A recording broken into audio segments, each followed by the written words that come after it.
তাদের সব মানসিকতা আমাদের এই মশাল, আমাদের মোমবাতির আগুনে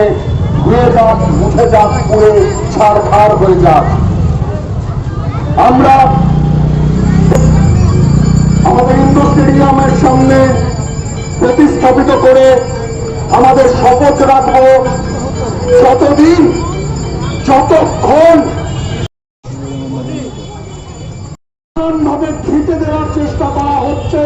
করা হবে, কিন্তু আমরা এই শপথ বাক্যে আমরা